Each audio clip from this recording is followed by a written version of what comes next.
All right, my friends, welcome back to MTD CNC. Look around this room. Oh my gosh, the Mazatrol T1. My buddy Peter here. We're going to talk about at Mitsubishi Electric the importance and significance of partnerships.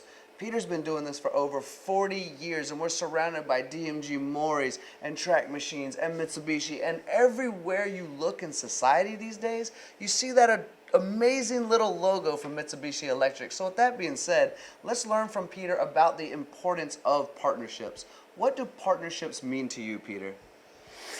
Partnership means in the world of service.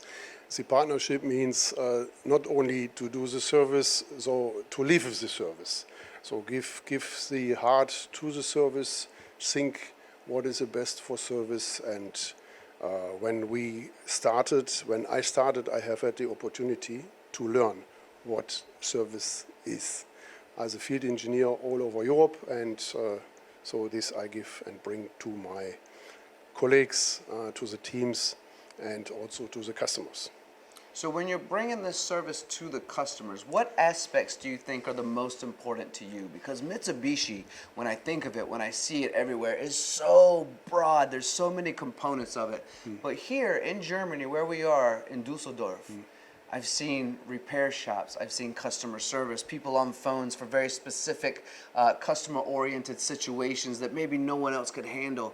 So when you think of service, when you talk about service, and you talk to the people who are watching right now, where does that service come from, and where do you support the most, and the most significant aspects, do you think? I think most of us thinking about service means spare part supply, and to move the parts from A to B, from our warehouse, from our local warehouse. I think this is one part.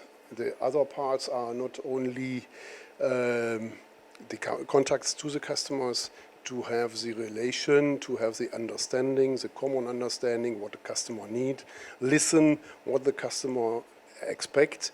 And we have had in Mitsubishi the opportunity to grow together with several OEMs, which give us the opportunity to look at the demands they need, and the level was quite high with the performance we have to give for the same-day shipment and for the, this is again parts, but for the engineer availability, training,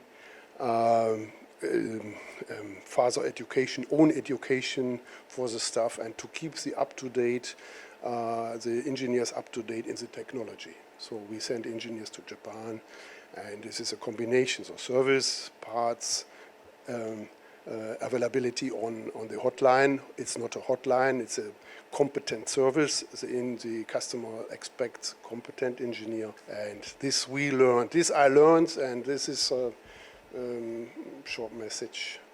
Yeah, I like that very much. And for the audience who's watching right now, I know a key word stuck out to me, and maybe it did for you, when I asked about what is this service and support for the customers? What's the most important aspect? And he said, listening.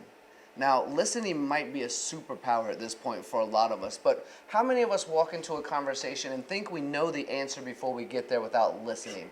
And this comes to the success of what Peter has done here. Listening is so important. So I want to ask you, Peter, if you had a message for the audience right now who wants to learn, obviously you've done a wonderful job here with service, support, partnerships. We know Mitsubishi Electric very well.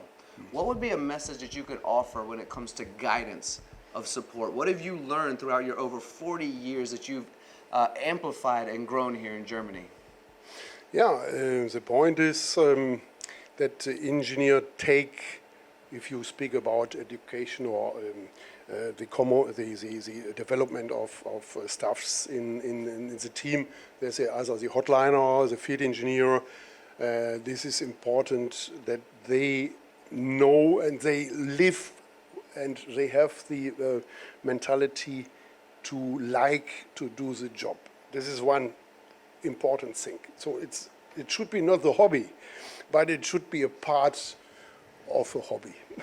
And then it makes it more easier, the interest for the products, the interest for the technique, and then the people is coming automatically. So you have different mentality about contacts to the person, but we can select which person is more dedicated for the part he have to do, the job he have to do. And the experience I have made is exactly to keep kind, open interest, try to show solution, and not to be fixed in the regulation and processes. Walking around here, I can honestly say almost everyone or everyone I've spoken to is smiling. They enjoy their job. They're in the right positions. I was just speaking with a young man who's been doing this for 30 years. He goes, I love what I'm doing here. So I hope you guys all caught what Peter was talking about when he was saying, put the people in the right positions to do what they love. You want to have passionate, caring people at the facility. That really is a key, isn't it? As we look around, to find someone who's not enjoying themselves ultimately means we're not providing the right service for our customers and partners, right? So you have done an amazing job of helping people become the best versions of themselves within Mitsubishi Electric. I can honestly say, Peter, that I could talk to you all day long. You're such a fascinating person, and as much as I'd love to do that, I cannot. So I hope that you guys have learned as much from Peter as I have today. Peter, this is the modern way, sharing your stories through camera, through technology, as you mentioned, the magazines and stuff. So I just want to say on behalf of MTD, thank you so much for sharing your time and sharing your Welcome. message with the global audience that's watching right now. Welcome. Thank you very much.